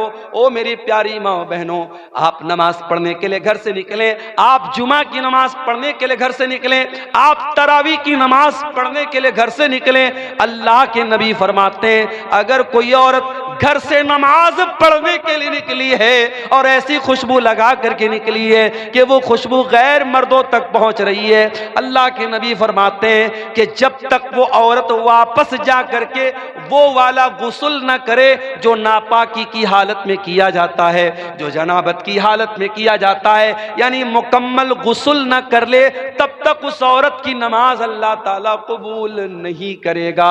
मेरी प्यारी माँ बहनों, जो इस्लाम आपको नमाज पढ़ने के लिए खुशबू लगा कर आने की इजाजत नहीं देता, वो किसी मेले ठेले में जाने के लिए, किसी बाजार में जाने के लिए, किसी जगह घूमने फिरने के लिए अपने आप को सजा संवार करके। और आज जब से कोरोना का दौर आया, हमने इसी कटिहार और सीमांचल और अररिया के इलाके में देखा कि पहले जो लड़कियां पूरा नकाब लगाया करती थी, जो पहले लड़कियां पूरा हिजाब लगाया करती थी, अब हिजाब को तो छोड़ दिया गया, अब बहुत करती हैं। तो क्या करती हैं, कपड़ा तो वही नॉर्मल पहने हुए हैं, वही नॉर्मल कपड़ा पहने हुए हैं, बस चेहरे के ऊपर एक मास्क लगा लिया और मास्क को समझ लिया कि ये पर्दे का अल्टरनेट हो गया। मेरी प्यारी माँ बहनों, ये मास्क लगा करके आपने अपने पर्दे का जनाजा तो खुद निकाल दिया है। ओ मेरी प्यारी बहनों, अपनी खूबसूरती को दुनिया के सामने नुमाया न करो। तुम्हें अल्लाह ताला ने पर्दे में रहने का हुक्म दिया है। अल्लाह कहता है ऐ नबी अपनी बेटियों से कह दो, ऐ नबी अपनी बीवियों से कह दो, ऐ नबी तमाम मुसलमान औरतों से कह दो कि जब वो अपने घर से निकला करे, युदनीना अलैहिन्ना मिन जलाबीबिहिन्ना, वो अपने ऊपर चादर डाल लिया करें, वो अपने ऊपर पल्लू डाल लिया करें, वो अपने ऊपर नकाब डाल लिया करें। ज़ालिका अदना अन युरफ़ना फला यूज़, ये ज्यादा बेहतर है कि उससे उनको पहचान लिया जाएगा। अच्छा, आज क्या होता है, मदरसे में पढ़ने वाली लड़की है तो वो नकाब में रहेगी, स्कूल में पढ़ने वाली लड़की है तो वो क्या करेगी, मास्क लगा के घूमेगी या मास्क भी नहीं लगाएगी। यानी लड़की का कपड़ा बता रही है मदरसे वाली लड़की है या स्कूल वाली लड़की है। मेरी प्यारी माँ और बहनों, आपकी बेटी कॉलेज में पढ़े, इस्लाम को कोई आपत्ति नहीं है। आपकी लड़की स्कूल में पढ़े, इस्लाम को कोई एतराज नहीं है। आपकी लड़की डॉक्टर बने, अल्लाह और उसके रसूल ने मना न किया है। मगर मेरी प्यारी बहनों, आप कहीं भी जाओ अपनी पहचान को न मिटाना। और मैं ऐसी भी अपनी बहनों को जानता हूं, कॉलेज वो जा रही हैं, सर से पैर तक नकाब में जा रही हैं, अपनी क्लास में अपने टीचर के सामने भी वो नकाब में रहती हैं। मैं ऐसी मुसलमान लड़कियों को भी जानता हूं, उनके कॉलेज में जब डिग्री दी गई, जब गोल्ड मेडल दिया गया और गोल्ड मेडल देने के टाइम उनसे कहा गया कि जब तक आप अपने चेहरे का नकाब नहीं उतारेंगी हम आपको गोल्ड मेडल नहीं देंगे। उस मुसलमान लड़की ने गोल्ड मेडल लेने से इनकार कर दिया, उस लड़की ने डिग्री लेने से इनकार कर दिया, मगर अपने चेहरे को दुनिया के सामने नकाब को खोलना गवारा न किया। ओ मेरी प्यारी बहनों, ऐसी दीनदार बहनों की आज जरूरत है। एक बात बोलूं, सोशल मीडिया पर नकाब का बहुत मजाक उड़ाया जाता है, कभी जाके देखिएगा। नकाब के बारे में बड़े गंदे गंदे कमेंट्स होते हैं सोशल मीडिया पर। जो इस्लाम के दुश्मन हैं वो नकाब का बहुत मजाक उड़ाते हैं। इसलिए मेरी प्यारी बहनों, आपसे एक अनुरोध करना चाहता हूं, एक रिक्वेस्ट करना चाहता हूं, जब नकाब पहन करके कटिहार जाओ, अररिया जाओ, किशनगंज जाओ, बहादुरगंज जाओ, किसी एयरपोर्ट पर जाओ, स्टेशन पर जाओ, कहीं पर भी जाओ, ऐ मेरी बहनों, ये नकाब सिर्फ एक कपड़े का टुकड़ा नहीं है। याद रखना, ये नकाब इस्लाम की पहचान है, ये तुम्हारे कल्चर की पहचान है, तुम्हारे संस्कृति का एक हिस्सा है। ये नकाब बताता है कि तुम मुसलमान लड़की हो, तुम मुसलमान घर की लड़की हो। इस नकाब की लाज रखना, इस नकाब का सम्मान गिरने न देना। ऐ मेरी बहनों, नकाब में रह करके कोई ऐसा काम न करना जो तुम्हें शोभा न देता हो। ये नकाब बताता है तुम इज्जतदार घराने की हो, कोई ऐसा काम न करना। देखिए, जब हम ब्लैक कपड़ा पहनते हैं, ब्लैक कपड़े पर कहीं कोई दाग लग गया मालूम नहीं होता है, लेकिन जब व्हाइट कपड़ा पहनते हैं, व्हाइट पर हल्का सा धब्बा भी लगेगा दूर से नजर आएगा अब्दुल गफ्फार साहब आपके कुर्ते पर दाग लगा हुआ है, एक हल्का सा धब्बा भी व्हाइट कपड़े पर पहचान लिया जाता है। जो औरत नकाब नहीं पहनती है, जो पर्दा नहीं करती है, वो क्या पहन रही है, कहां जा रही है, दुनिया नोटिस नहीं करेगी। मगर जब नकाब वाली औरत घर से निकलेगी, वो क्या कर रही है, किससे मिल रही है, कहां जा रही है। मेरे प्यारे साथियों, आज बड़े बड़े शहरों में, दिल्ली और मुंबई में बाकायदा ऐसे पार्क हैं, ऐसी जगह हैं जहां लड़के लड़कियां आपस में मिलकर के गुलछर्रे उड़ाते हैं। और मुझे बताने वालों ने बताया कि उन जगहों पर कितनी बुर्का वाली लड़कियां हैं जो अपने बॉयफ्रेंड से जाकर के मिलती हैं, अपने आशिकों से जाकर के मिलती हैं, और नकाब में है, पर्दे में है, और उनका जो आशिक है उसके हाथ का कलावा बता रहा है, उसके हाथ की अंगूठी बता रही है वो लड़का मुसलमान नहीं है, वो लड़का गैर मुस्लिम है, वो लड़का मुशरिक है, वो लड़का काफिर है। और ये मुसलमान बुर्का पहन करके उस गैर मुस्लिम लड़के के साथ जाकर के जिना कर रही है, उसके साथ बदकारी कर रही है। मेरे प्यारे भाइयों, मैं कहता हूं उन लड़कियों के माँ बाप कहां मर गए, उनके गार्जियन कहां मर गए, या तो वो इतने अंधे हो चुके हैं उनको खबर भी नहीं कि हमारे घर की बेटी कहां जा रही है, या वो इतने भोले भाले बन चुके हैं कि अपनी बेटी को उन्होंने खुली छूट दे रखी है। मेरे प्यारे साथियों, आपकी भी जिम्मेदारी है, अगर आप बेटी के बाप हैं, आप बेटी के गार्जियन हैं, ये बहुत बड़ी जिम्मेदारी आपके कंधे पर है। अल्लाह कयामत के दिन पूछेगा, इस कदर बुराई का दौर था, लड़के लड़कियां इतना जिना कर रहे थे, और तेरे घर में जवान बेटियां थी, तूने अपने बेटियों की देख रेख क्यों न की, तूने अपनी बेटियों की सही तरबियत क्यों न की।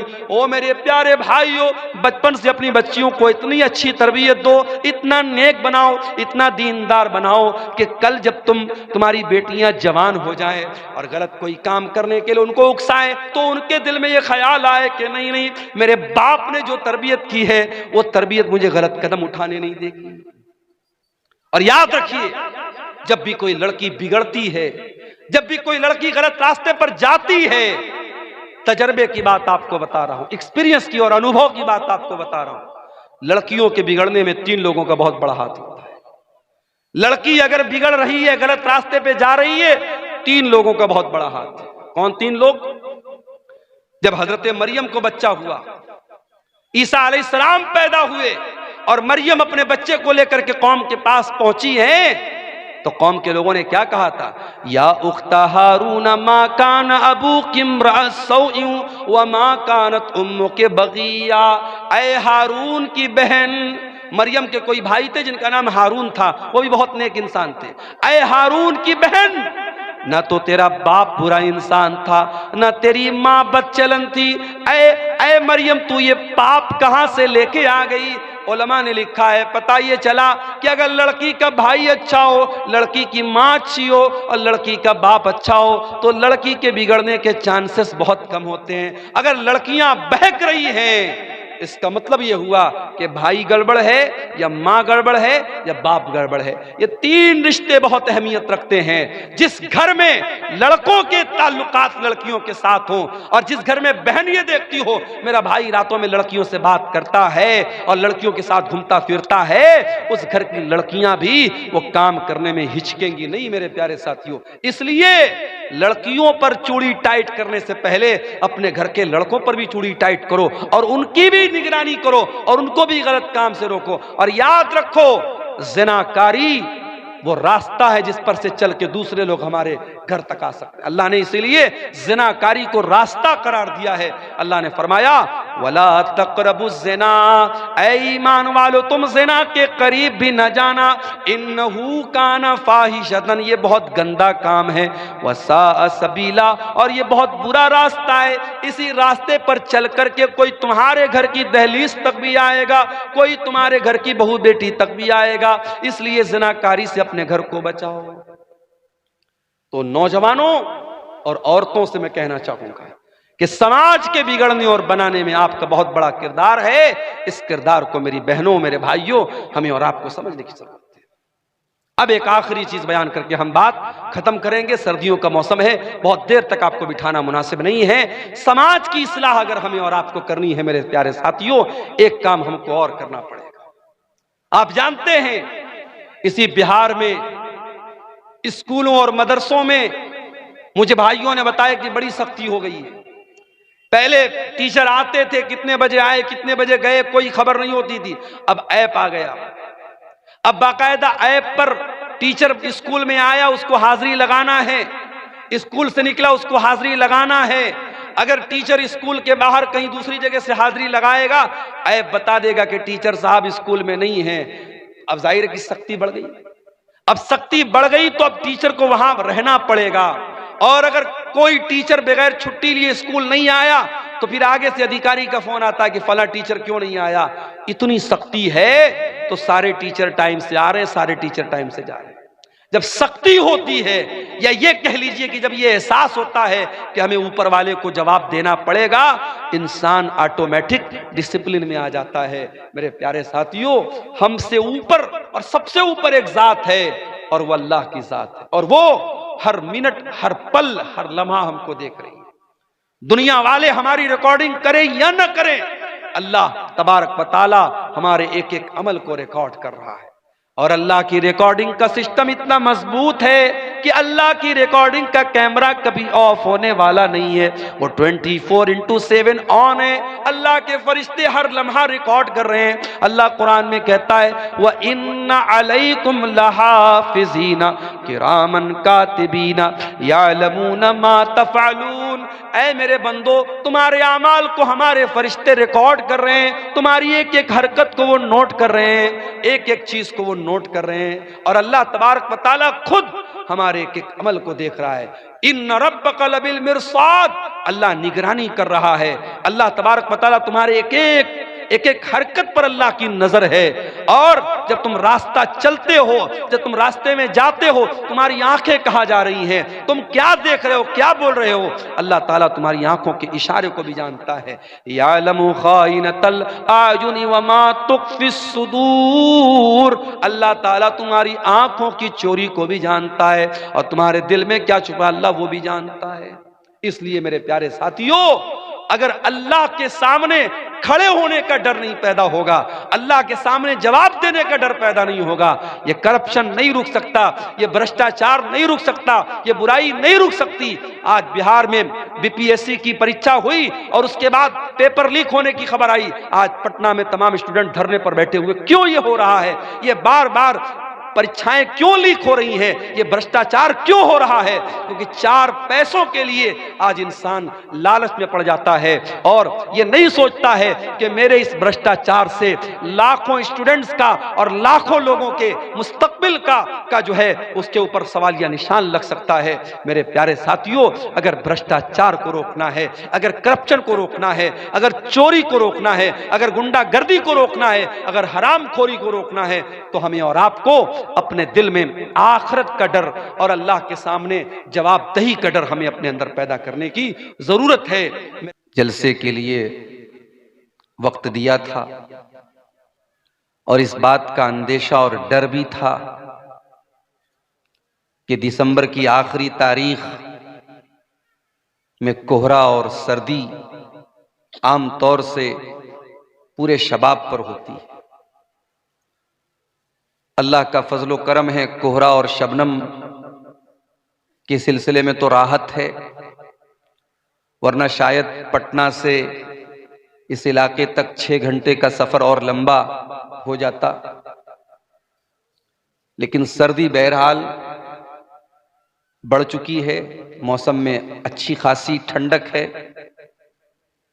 और रात के तकरीबन 1:30 बजे इस पिंडाल के नीचे आप हजरात का जमे रहना, ये बहुत बड़ी बात है। मुझसे पहले आपने बंगला जुबान के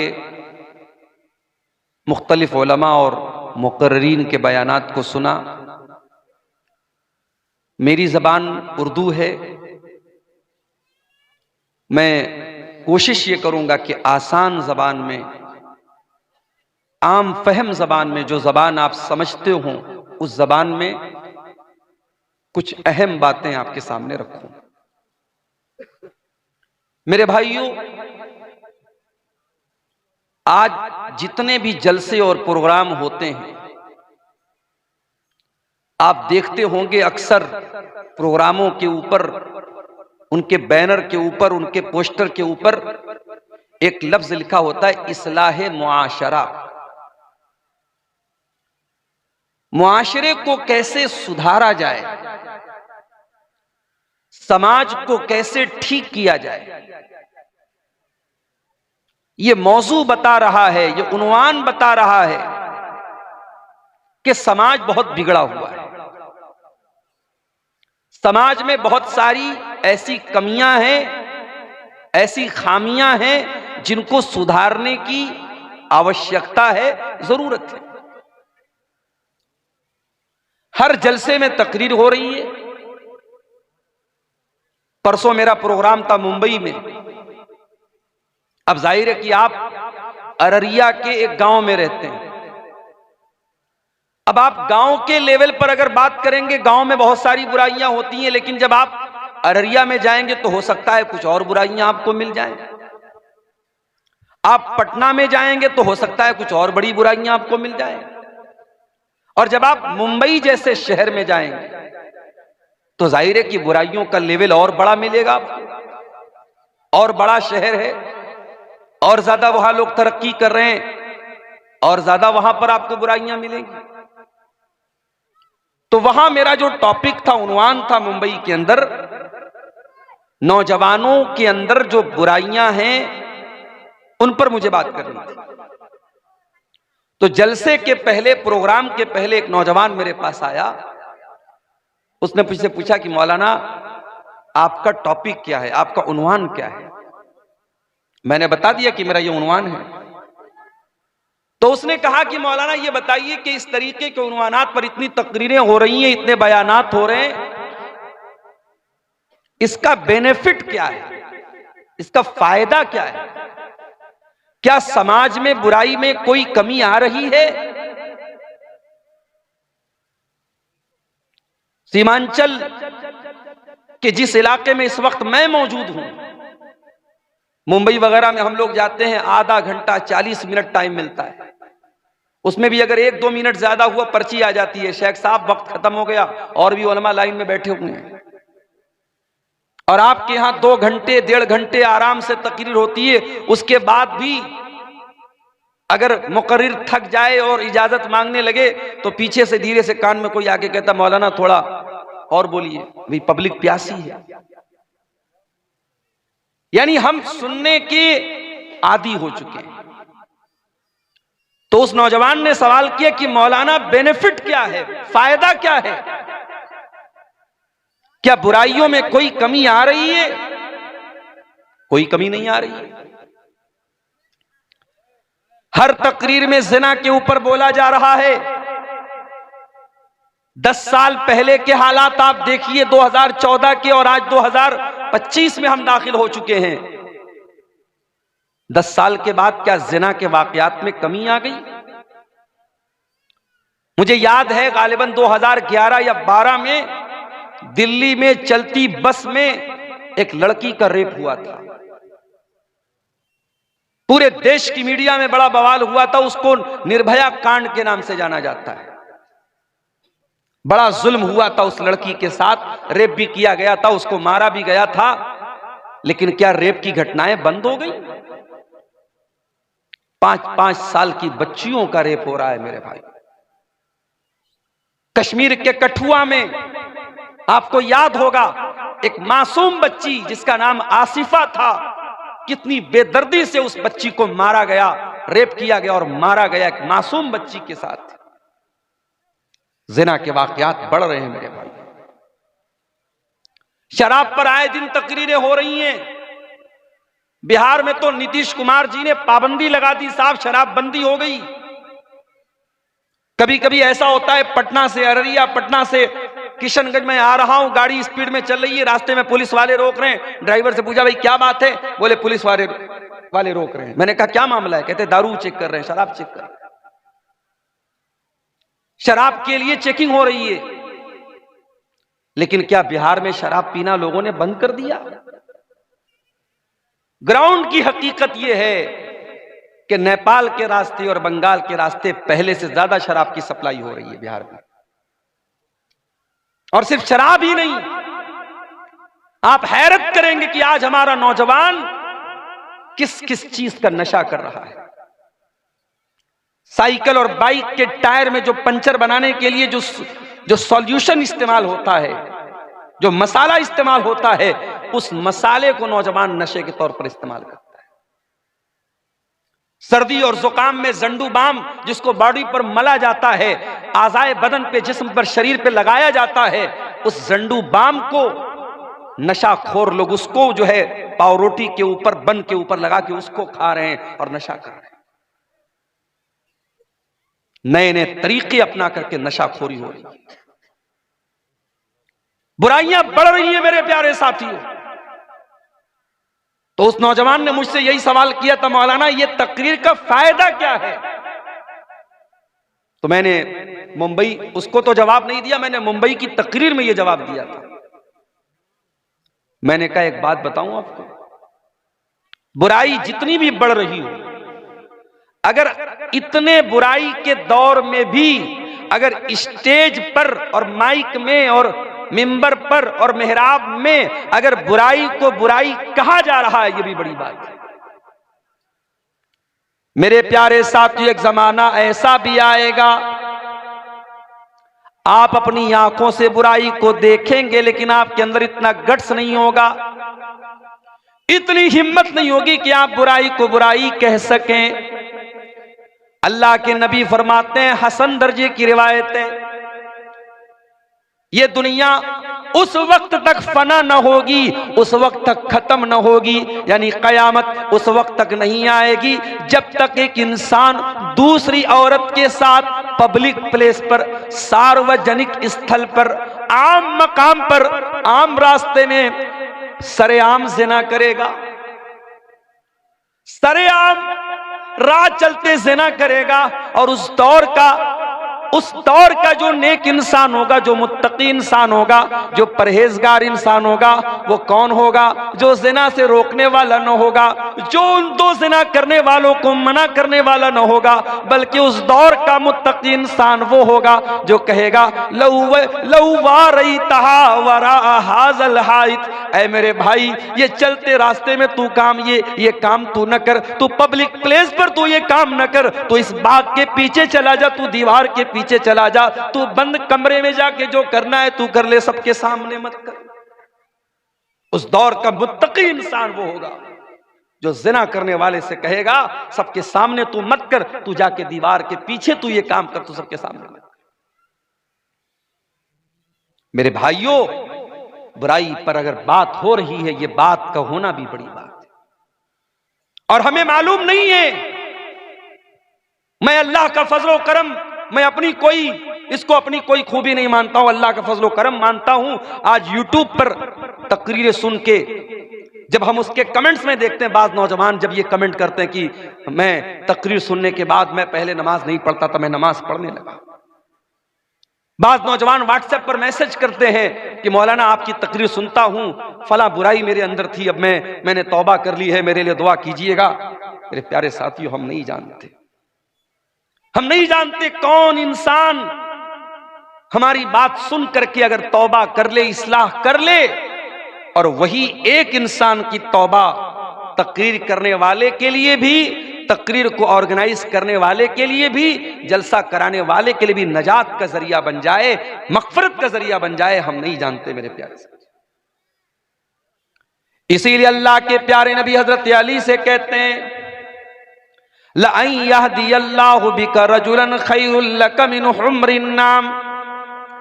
ऐ अली, तुम्हारे जरिए अल्लाह ताला अगर किसी एक इंसान को हिदायत दे दे, एक इंसान तुम्हारे जरिए सही रास्ता पा जाए, ऐ अली, तो तुम्हारे लिए सुर्ख ऊंटों से बेहतर है। उस जमाने की बहुत बड़ी प्रॉपर्टी होती थी सुर्ख ऊंट, बहुत बड़ी दौलत होती थी सुर्ख ऊंट। अल्लाह के नबी ने फरमाया कि ऐ अली, अगर तेरे जरिए एक इंसान हिदायत पा जाए तो तेरे लिए ये सुर्ख ऊंटों से बेहतर है। इसलिए मेरे प्यारे साथियों, इस्लाह मुआशरा की ये बातें और ये तकरीरें होती रहनी चाहिए। अब आइए, जो आयत करीमा मैंने आपके सामने पढ़ी थी, दो आयतें अलग अलग कुरान से मैंने पढ़ी थी। पहली आयत मैंने पढ़ी थी सूरह रूम की, आइए उस आयत का तर्जमा देखते हैं, फिर बात को आगे बढ़ाते हैं। ज़हरल फसादु फिल बर्री वल बहरी बिमा कसबत ऐदिन नास। खुश्की के अंदर, तरी के अंदर, जमीन के ऊपर और पानी के अंदर जहां पर भी तुमको फसाद नजर आए, जहां पर भी तुमको बिगाड़ नजर आए, जहां पर भी तुमको तबाही नजर आए, जहां पर भी तुमको मुसीबत नजर आए, ज़हरल फसादु फिल बर्री वल बहरी बिमा कसबत ऐदिन नास। वो इंसानों के करतूतों का नतीजा है, वो लोगों के अपने अमल का नतीजा है। ये अल्लाह ताला ने बहुत बड़ा कानून बता दिया। दुनिया में जितनी मुसीबतें हैं, परेशानियां हैं, चाहे कहीं बारिश का ना होना है, कहीं बारिश का ज्यादा होना है, कहीं सैलाब का आना है, कहीं जालिम हुकूमत का आना है, जितनी भी मुसीबतें हैं वो इंसानों के करतूतों का नतीजा है, वो इंसानों के पापों का और इंसान के गुनाहों का नतीजा है। दूसरी आयत जो मैंने पढ़ी थी कुरान करीम के 30वें पारे से मैंने पढ़ी थी, सूरह फज्र की कुछ आयतें। वल फज्र, कसम है फजर की, वही फजर की नमाज और वही फजर का वक्त जब मुअज्जिन अज़ान की आवाज में कहता है अस्सलातु खैरुम मिनन नौम। मुअज्जिन बेचारा माइक पर खड़े होकर के चिल्ला चिल्ला के कहता है कि नमाज नींद से बेहतर है, और हम आराम से अपने कंबलों को ओढ़ करके, अपने रजाइयों को ओढ़ करके, अपने लिहाफ को ओढ़ करके सोए रहते हैं। और हम मुअज्जिन की अजान के जवाब में गोया ये कहते हैं कि ऐ मुअज्जिन, तेरे लिए नमाज नींद से बेहतर होगी, मेरे लिए तो नींद बेहतर है, मैं अपने आराम को छोड़ करके नमाज पढ़ने नहीं आऊंगा। कभी कभी जब मैं सुबह निकलता हूं कहीं प्रोग्राम के लिए, मुझे हैरत होती है मेरे भाई, हाईवे के ऊपर मुसलमान नजर नहीं आता है, गैर मुस्लिम नौजवान लड़के लड़कियां सुबह सुबह निकले हुए हैं हाईवे के ऊपर। कोई वॉकिंग कर रहा है, कोई पुलिस में जाने की तैयारी कर रहा है, कोई आर्मी में जाने की तैयारी कर रहा है, अपने अपने मिशन में दुनिया लगी है। और मुसलमान नौजवान रात में फेसबुक चला करके, इंस्टाग्राम चला करके, इंटरनेट चला करके बेचारा वो सो रहा है, फजर में उठने के लिए तैयार नहीं। फजर का टाइम बड़ी बरकत वाला टाइम है। ओ दौलत कमाने वालों, ओ बड़े बड़े बिजनेस करने वालों, पैसा कमाने वालों, फजर की 2 रकात नमाज जो सुन्नत पढ़ी जाती है, अल्लाह के प्यारे नबी फरमाते हैं रकातल फजरी खैरुम मिनद दुनिया व मा फीहा। फजर की 2 रकात सुन्नत दुनिया की तमाम नेमतों से बेहतर है। दुनिया के अरबपति के पास भी वो दौलत नहीं है, खरबपति के पास भी वो दौलत नहीं है जो 2 रकात फजर की सुन्नत पढ़ लेता है। इतनी कीमती है 2 रकात ये सुन्नत फजर। इसीलिए अल्लाह के नबी फरमाते हैं मन सल्ला सुबह, जो फजर की नमाज जमात के साथ पढ़ता है, फहुवा फी जिम्मतिल्लाह, वो अल्लाह ताला की जिम्मेदारी में आ जाता है, वो अल्लाह की पनाह में आ जाता है, अल्लाह की सुरक्षा में आ जाता है। जब आप अपनी सुबह की शुरुआत ही फजर की नमाज में गायब रह के करते हैं, अल्लाह की सुरक्षा कहां से हासिल होगी, अल्लाह की हिफाजत कहां से हासिल होगी मेरे भाई। वल फजरी, कसम है फजर के वक्त की। अल्लाह के प्यारे नबी जब किसी लश्कर को भेजते थे तो फजर के टाइम भेजते थे, और आप दुआ करते थे अल्लाहुम्मा बारिक ले उम्मती फी बुकूरिहा, आय अल्लाह तू मेरी उम्मत के सुबह के टाइम में बरकत अता फरमा। तेरे नबी ने जिस टाइम की बरकत की दुआ की थी तो उस टाइम सोया पड़ा रहता है। फजर के वक्त की कसम खा करके अल्लाह ताला बता रहा है ये बड़ा ही बरकत वाला वक्त है, बड़ा ही सुहाना वक्त है, मैं इस वक्त की कसम खाता हूं। वलयालिन आश्र, और कसम है 10 रातों की। ये कौन सी 10 रातें? मुफस्सिरीन ने लिखा है, उलमा ने लिखा है, ये जिलहिज्जा की 1 तारीख से लेकर के 10 तारीख तक की 10 रातें। जिस तरीके से रमजान की आखिरी 10 रातों की बहुत फजीलत है, वैसे ही जिलहिज्जा के शुरू के 10 दिनों की बहुत फजीलत है। बल्कि कुछ हदीसों में अल्लाह के नबी फरमाते हैं कि साल भर में किसी नेकी का सवाब उतना ज्यादा नहीं मिलता है जितना इन 10 दिनों की नेकी का मिलता है।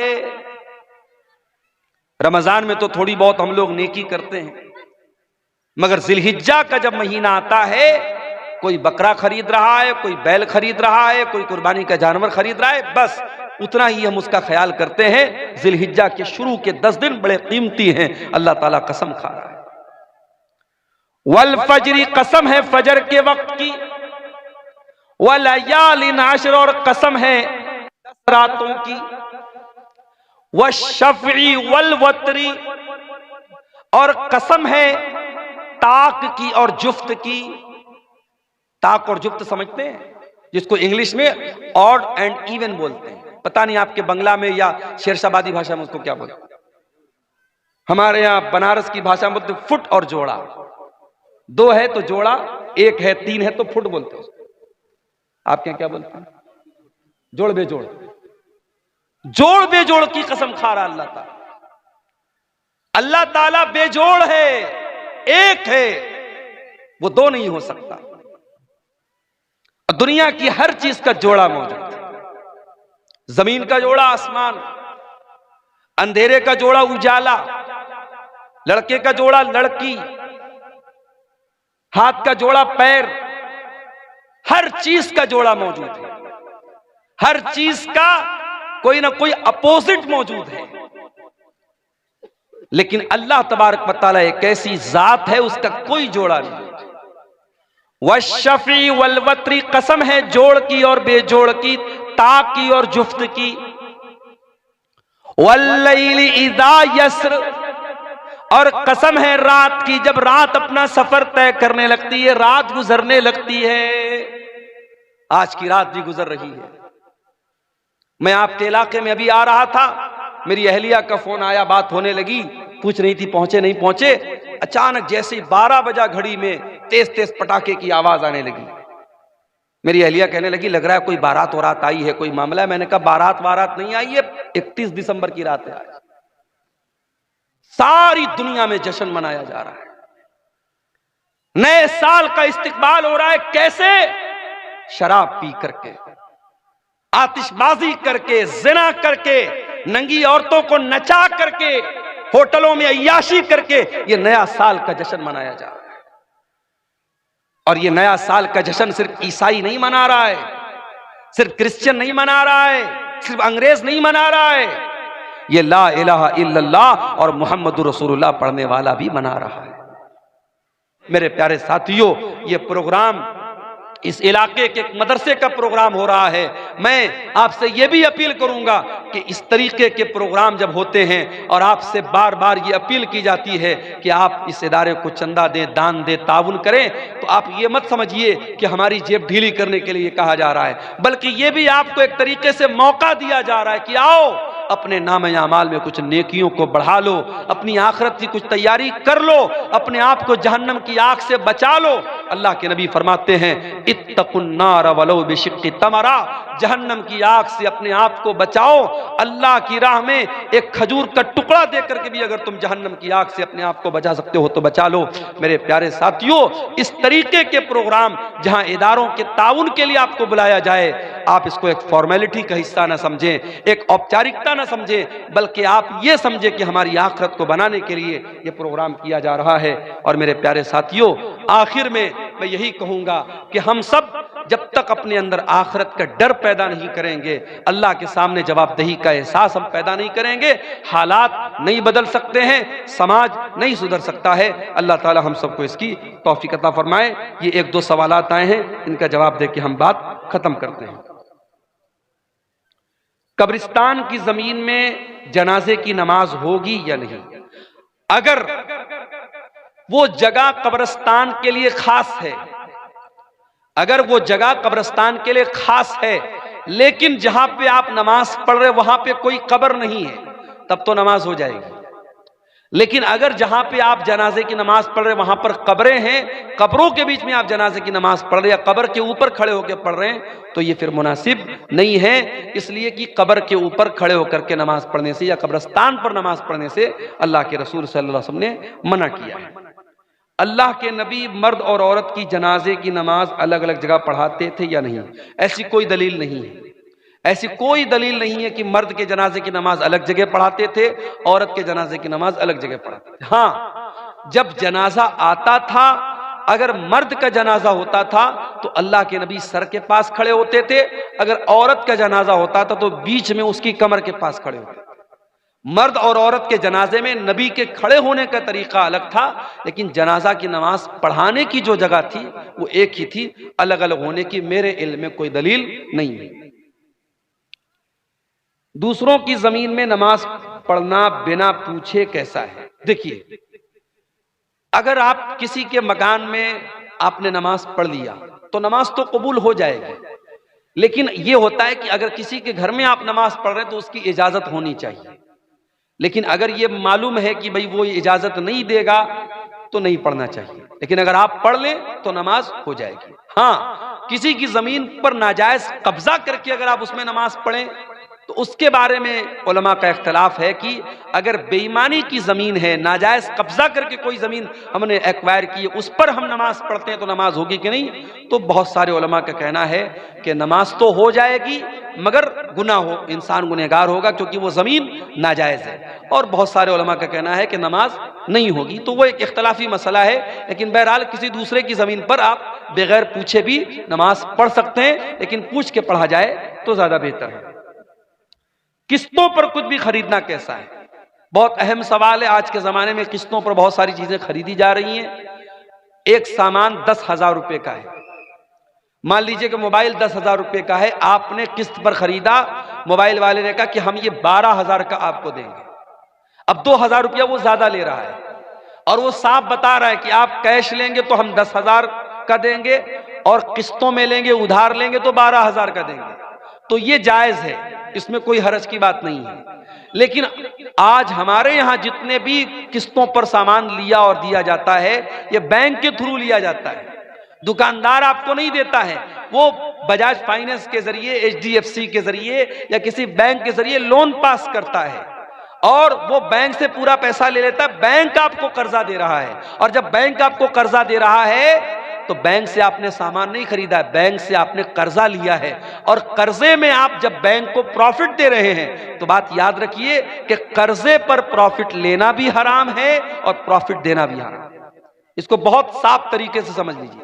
सामान में उधार की और नगद की कीमत अलग हो सकती है, लेकिन आप किसी से कर्जा लेंगे तो उसमें अगर कम ज्यादा रहेगा तो वो गुनाह का काम है। और आज जितनी भी फाइनेंस की स्कीम है सब बैंक के थ्रू होती है और वो दुकानदार बैंक से पूरा पैसा लेता है और बैंक आपको उधार दे रहा है। तो इसलिए ये शक्ल सही नहीं है, ये जायज नहीं है। दूसरी बात ये कि बास इंटरेस्ट कहते हैं 0% इंटरेस्ट, कहते हैं साहब जितने का सामान उतना ही पैसा आपको देना है, एक्स्ट्रा नहीं देना है, मगर उसमें कुछ ढके छुपे कुछ खर्चे रहते हैं। जैसे प्रोसेसिंग चार्ज रहता है, 10,000 का आप मोबाइल लेंगे, 1,000 रुपया प्रोसेसिंग चार्ज लगेगा।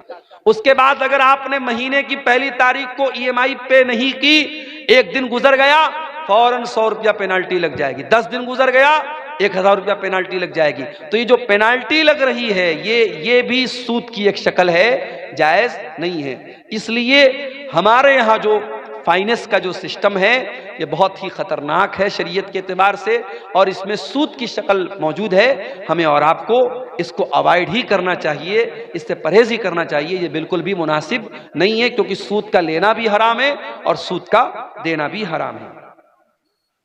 औरत को नौकरी करना चाहिए या नहीं, सरकारी हो या गैर सरकारी?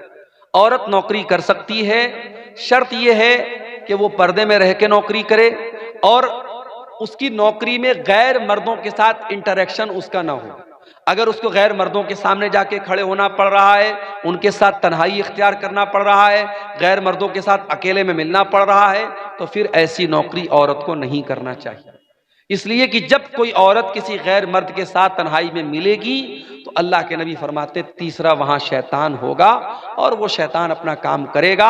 आज बहुत सारे ऑफिसेज में औरतें काम करती हैं सेक्रेटरी के तौर पे और बॉस की नौकरी करती हैं और उसके बाद बहुत सारे उनके साथ मामलात पेश आते हैं। तो शरीयत में अगर पर्दे के साथ और इज्जत और शराफत के साथ अगर कोई नौकरी औरत को मिल रही है तो वो कर सकती है, लेकिन ये भी याद रखिए कि नौकरी करना ये औरत का काम नहीं है, औरत की ड्यूटी नहीं है। कमा करके लाना मर्द की ड्यूटी है। अगर मर्द की कमाई से घर चल रहा है, सुकून की रोजी आ रही है, तो उसी पर इक्तफा किया जाए, बिला वजह औरत से नौकरी न करा जाए। लेकिन अगर इज्जत के साथ और पर्दे के साथ औरत नौकरी करना चाहे तो कर सकती है, कोई हरज की बात नहीं है। ठेके पर जमीन लेना और सालाना कुछ क्या लिखा है कटौती करना, क्या मतलब है? ठेके पर जमीन लेने का क्या मतलब है?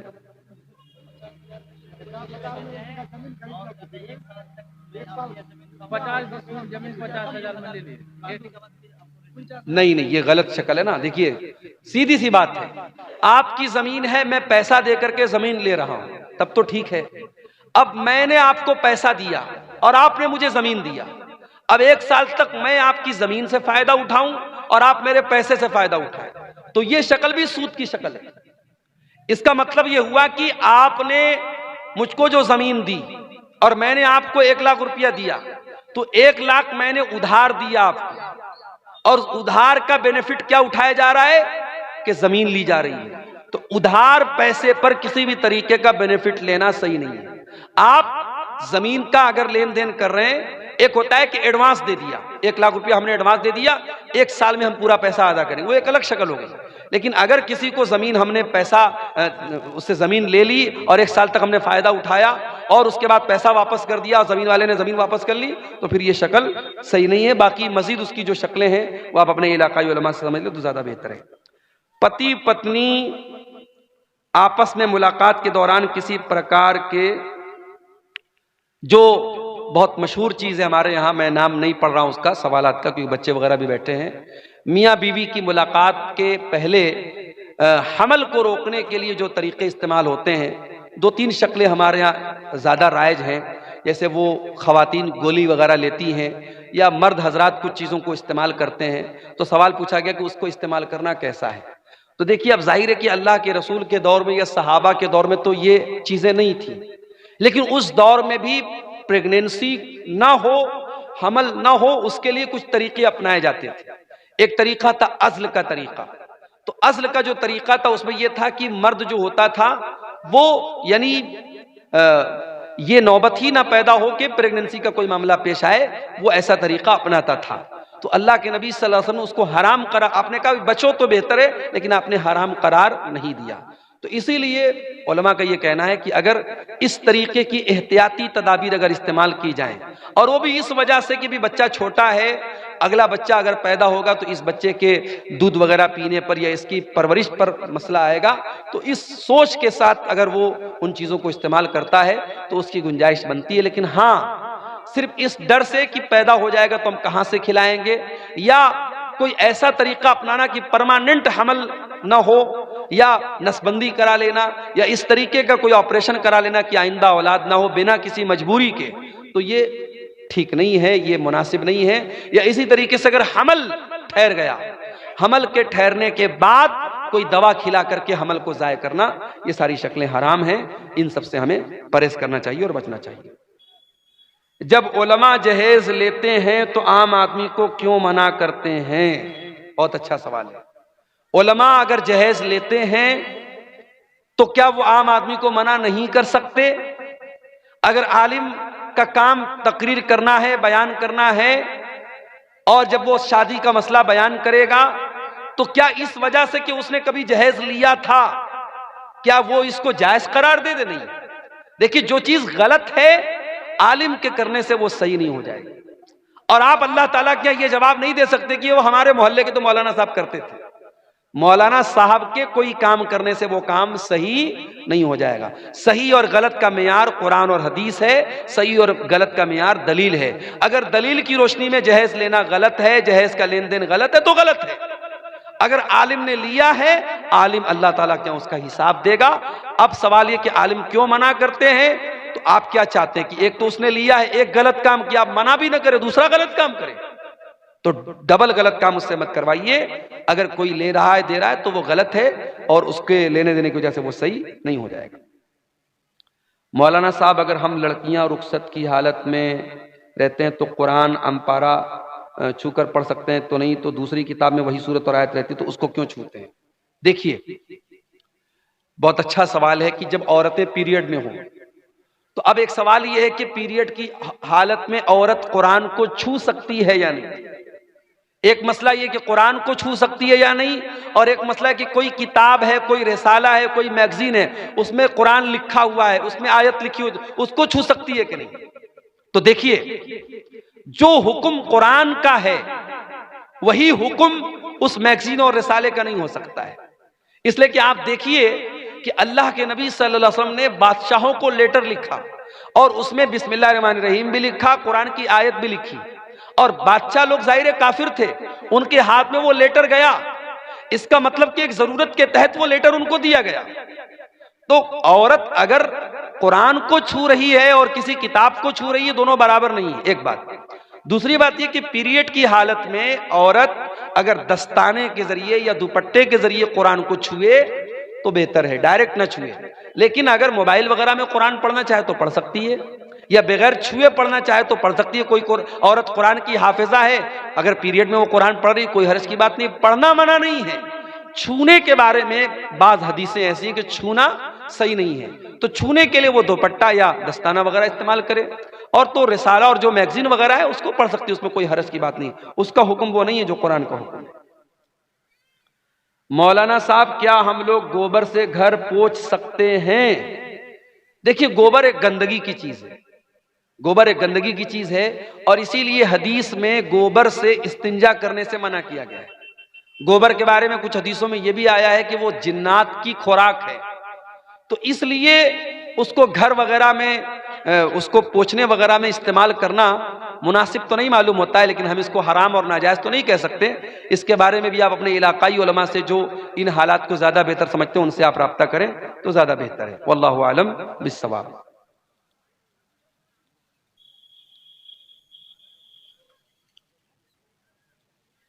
ये किसी भाई ने 2000 रुपये का चंदा पेश किया है मदरसे के लिए, अल्लाह ताला उसके इस चंदे को कबूल फरमाए, और जो भी